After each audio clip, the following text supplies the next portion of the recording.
Topic 1.1 Developments in East Asia from 1200 to 1450. What came before? The Sui dynasty. Established by Yang Jian, Emperor Wen, in 581, the Sui dynasty had a brief yet significant reign that concluded in 618 with Yang Guang, Emperor Gong's assassination. This dynasty is renowned for its monumental role in reuniting China under a singular imperial rule after prolonged periods of division.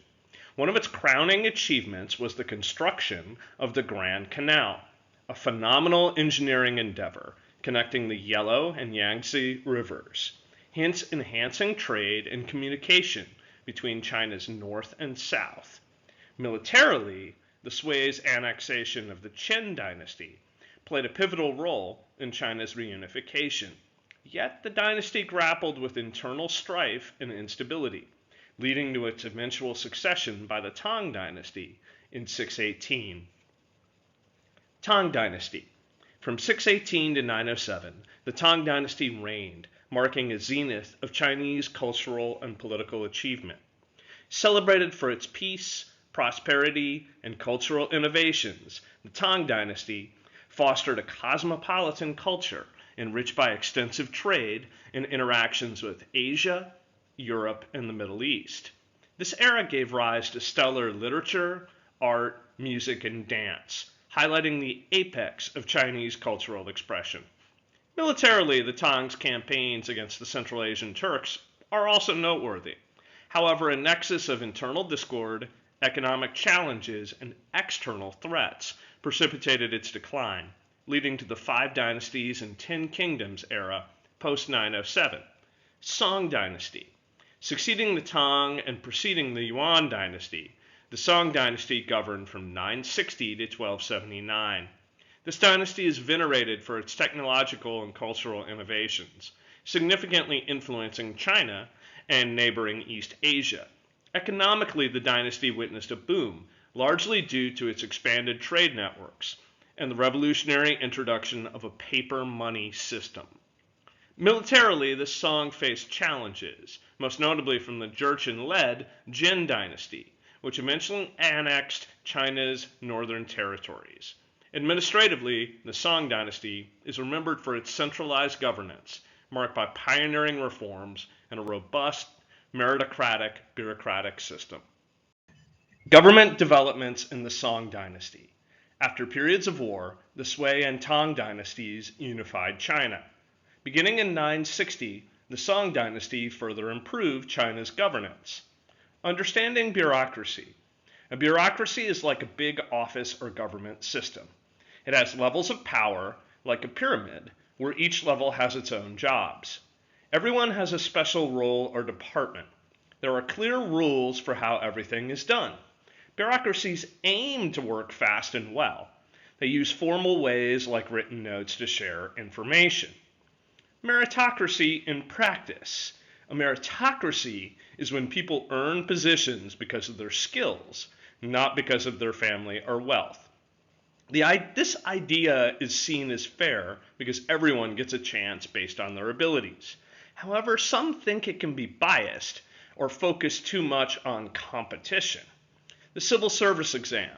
This exam started with the Han dynasty and was important during the Tang and Song dynasties. Chinese men studied classic texts like those by Confucius to prepare. They took exams based on their skills. Doing well meant getting better jobs and more respect. The scholar gentry class. Passing these exams meant joining the scholar gentry class. This group was made up of educated people who helped run the government. They loved literature, art, and philosophy, and were a big influence in Chinese culture. They were respected, but also faced criticism because they had many advantages and lacked practical knowledge. This way of picking leaders lasted until about 1900. Now we get to the heart of it. Economic developments in China from 1200 to 1450. First off, we have the Grand Canal. This connects the Yellow and Yangtze rivers. This is over 1,100 miles long from Hangzhou to Beijing. It was built from the 5th century BC through the Sui and Tang dynasties. It was used for trading grain, timber, and minerals. Then we get to gunpowder. Boom. A mix of sulfur, charcoal, and potassium nitrate. It was invented in China in the 9th century. It was first used for medicine, later for weapons. It changed the way wars were fought. Then we get to Champa rice. It's a fragrant rice from the Champa region of Vietnam and Cambodia. It was grown in the Mekong Delta, but given in tribute to China. It allowed more crops per year, so popular in Asia, used in various dishes, and increased population. Then coal. China has huge coal reserves, mainly used for electricity and industry now. It was mined mostly in the northern parts of China. Artisans. These were craftsmen known for ceramics, textiles, metalwork, and more. They worked in guilds, learning from masters. Their products were sought after in China and beyond for commercial use even. Public works. Large-scale projects like the Great Wall for defense, the Grand Canal for trade, and the Dujiangyang irrigation system, that was on the first slide, for farming. Then there's the tribute system. It's a system where smaller states gave gifts to larger states for protection. This was used in East Asia to show loyalty and avoid conflict. And finally, paper. It was invented in China in the 2nd century, made from plant fibers, and it led to innovations like woodblock printing. Social structures in China. China has had a strong hierarchical social system since the Han Dynasty. What is hierarchy? It's a way to rank people based on importance, status, or power. It can exist in governments, businesses, and social groups. Those at the top usually have more power and privileges.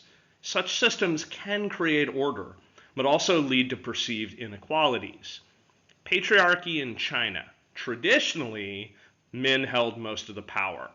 While women were primarily responsible for the family, they seldom had political or economic power.